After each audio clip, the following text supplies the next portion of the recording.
সরকারের কাছে আহ্বান থাকবেন, যা হওয়ার হয়ে গেছে আপনারা দয়া করে ওই সমস্যাগুলো সমাধান করে যাতে সবাই একসাথে আমরা নির্বাচনের দিকে যেতে পারি।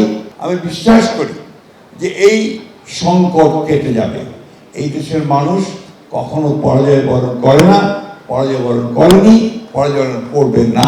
আমার সঙ্গে জুনায়েদ সাকির পরিচয় হয় আমার অত্যন্ত ঘনিষ্ঠ বন্ধু, ঢাকা বিশ্ববিদ্যালয়ের ইতিহাস বিভাগের অধ্যাপক ডক্টর আহমেদ কামালের বাসায়। প্রথম আলোচনাতেই আমি তার প্রেমে পড়ে যাই। এই জন্য যার এই তরুণ মুখে, তরুণ যুবকের মধ্যে সেদিন আমি যে স্বপ্ন দেখেছিলাম এবং যে দৃঢ়তা দেখেছিলাম, সে সত্যিকার অর্থেই বাংলাদেশে একটা পরিবর্তন করতে চায়। আমি আজকে তাকে আন্তরিকভাবে ধন্যবাদ জানাতে চাই এবং আপনাদের সংগঠির সকল নেতাকর্মীকে আন্তরিকভাবে অভিনন্দন, শুভেচ্ছা জানাতে চাই যে আপনারা জুনায়েদ সাকির নেতৃত্বে বহুদূর এগিয়েছেন এবং আমি বিশ্বাস করি আপনারা সামনের দিকে আরও সাফল্য লাভ করতে পারবেন। আমাদের এবি পার্টির মন্ত্রী সাহেব চ্যালেঞ্জ করেছেন, আমি এই চ্যালেঞ্জ অ্যাকসেপ্ট করেছি। এই জন্যে যে আমি সবসময় মনে করি আমাদের গত কয়েক বছরের একসাথে কাজ করার যে একটা ঐক্য তৈরি হয়েছে এবং আমাদের মতো বৃদ্ধ এবং তাদের মতো কি বলবো তরুণ এবং আরও তরুণ যারা আছেন তাদের মধ্যে কিন্তু একটা কাজের সংহতি তৈরি হয়েছে, এ ব্যাপারে কোনো সন্দেহ নেই। গত যে আন্দোলন, যে উত্থান, সেটা তাই প্রমাণ হয়েছে। আমি প্রায় বলতাম যে কোথায় আমি তো তরুণদের দেখতে পাই না, আমি ঢাকা বিশ্ববিদ্যালয়ের সেই ছাত্রদের দেখতে পাই না, আমি দেখতে পাই না যে একটা অন্যায়ের বিরুদ্ধে ঢাকা বিশ্ববিদ্যালয় থেকে একটা মিছিল বেরিয়ে আসছে।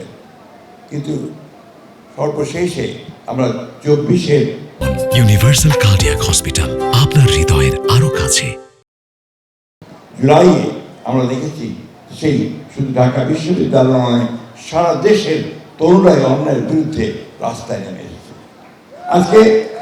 আজকে এখানে অনেক হতাশা প্রকাশ করেছে।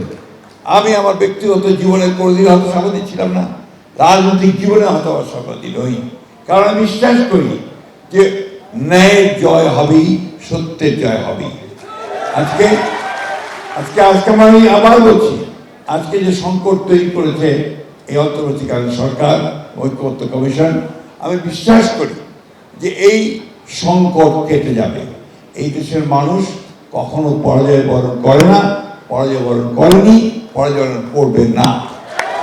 প্রিয় বন্ধুগণ, আমাদেরকে সবসময় একটা কথা মনে রাখতে হবে যে এই দেশটা আমাদের, এই মানুষগুলো আমাদের, এবং তাদের ঐক্যবদ্ধ করে আমাদের সমস্ত যে চক্রান্ত, সমস্ত যে আপনার ষড়যন্ত্র আমাদের বিরুদ্ধে হচ্ছে, তাকে পরাজিত করতে হবে। এখানে আমরা বিভিন্ন দল করতে পারি, বিভিন্ন মত থাকতে পারে, বিভিন্ন পথ থাকতে পারে। একটা বিষয়ে আমরা সবসময় এক ছিলাম, বাংলাদেশের ব্যাপারে সবার আগে বাংলাদেশ, এ ব্যাপারে আমাদের কোনো সন্দেহ নেই।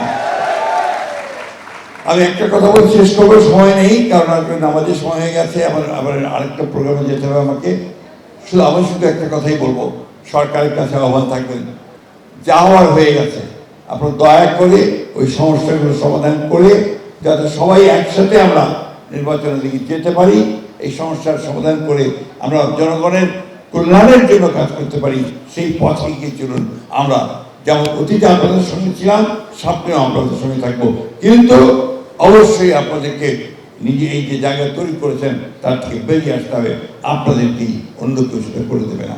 ধন্যবাদ সকলকে। আসসালামু আলাইকুম। গণসংহতির যে সম্মেলন সাফল্য কামনা করছি, আপনারা সফল হন এই দোয়া করছি। ধন্যবাদ। আসসালামু আলাইকুম।